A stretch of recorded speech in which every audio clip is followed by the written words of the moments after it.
김성수의 세상 읽기, 오늘은요 방탄소년단 UN 연설에 대해서 이야기를 나눠보겠습니다. 김성수 시사평론가 연결합니다. 안녕하세요.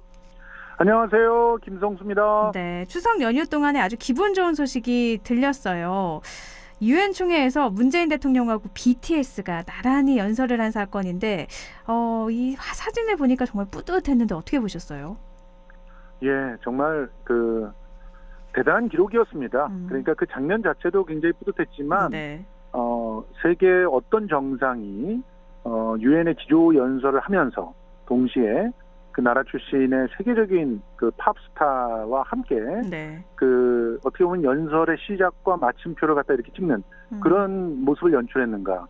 그걸만 생각하면은 정말 대한민국 전체의 국격이 전 세계적으로 이제 선양된 그런 네. 사건이 아니었나 이렇게 생각을 하는데요. 방탄소년단이 어떻게 유엔 총회에서 연설을 하게 된 거예요?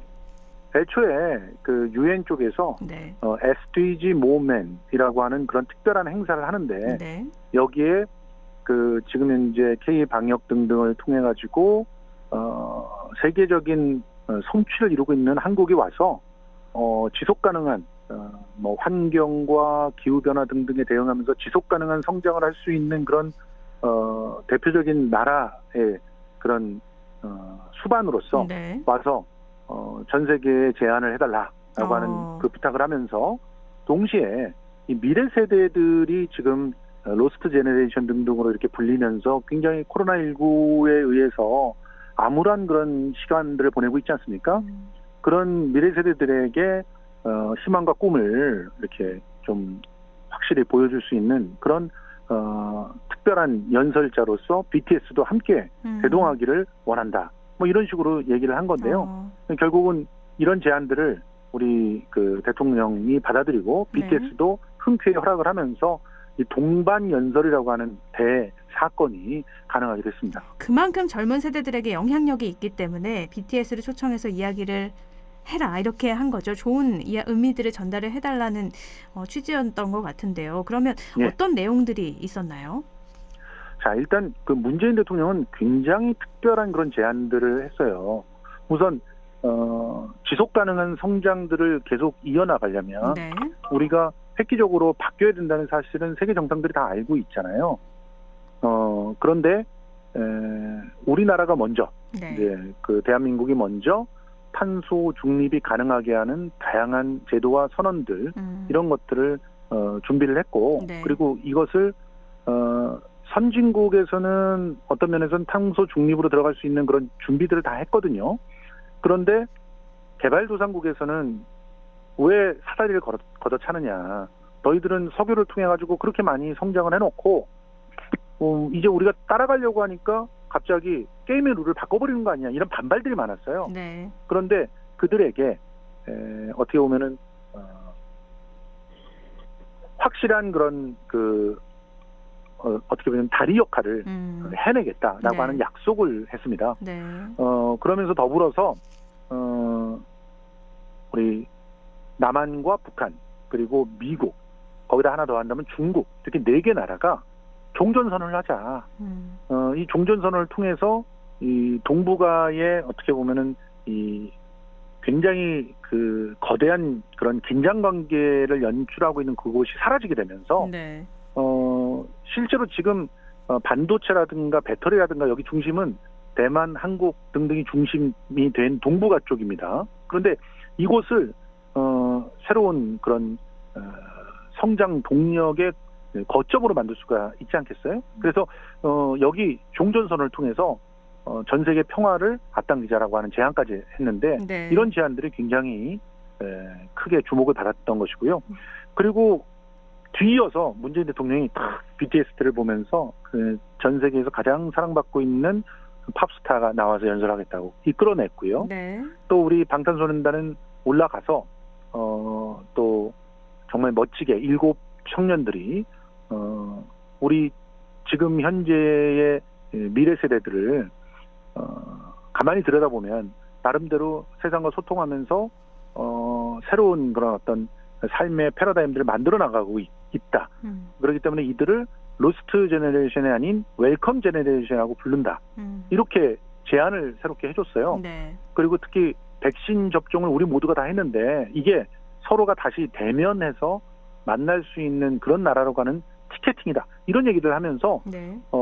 굉장히 많은 그런 박수를 받기도 했습니다. 이게 유엔 유튜브 채널 통해서 생중계가 됐는데 BTS 연설이 맞아요. 100만 명이 넘는 시청자가 봤다고 하더라고요. 그 예. 이후에 외신들도 엄청나게 극찬을 하고 지금도 이어지고 있죠. 실제로요. 문재인 대통령의 연설도 굉장히 주목을 받았지만 네. BTS의 연설이 외신들한테는 더욱더 주목을 받았던 것이 발상의 전환을 가져왔거든요.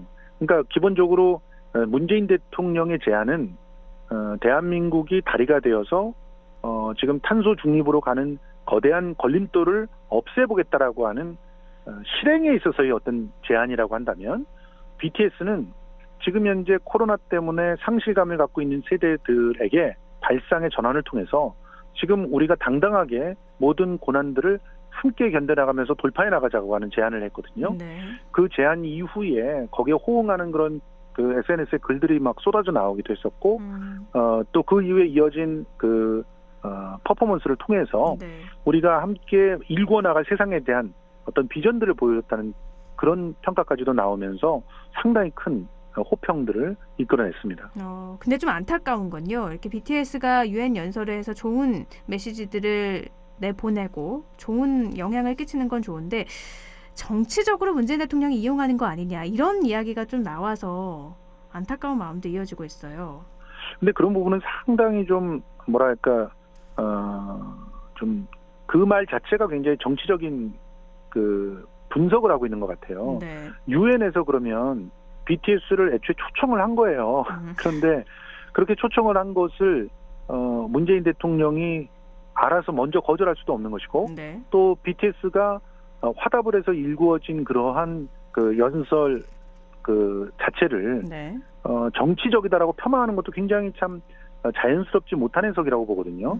실제로 이 그 문재인 대통령과 BTS의 연설이 끝난 다음에 세계가 호응하고 변화하는 모습들을 보였어요. 가장 담적인 예로 미국에서는 일단 그 국방부 대변인이 나서서 지금 그 우리가 북한하고 언제든지 이런 그 종전선언을 할 수 있는 그런 준비가 돼 있고 심지어 실질적으로 북한 주민들의 삶을 바꿀 수 있는 그런 카드들도 다양하게 갖고 있다. 이런 얘기를 하면서 적극적으로 문재인 대통령의 그 제안에 화답을 했고요. 네. WHO 같은 경우는 이 그 BTS가 연설하고 난 다음에요.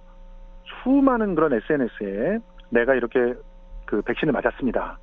이런 인증샷이 막 쏟아졌고 네. 심지어 나는 아직 백신을 못 맞았지만 반드시 백신을 맞겠습니다. 그리고 우리 주변에 있는 사람들을 반드시 백신을 맞게 하겠습니다라고 하는 그런 일종의 의지 표현의 그런 그 단문들도 굉장히 많이 올라왔거든요. 네.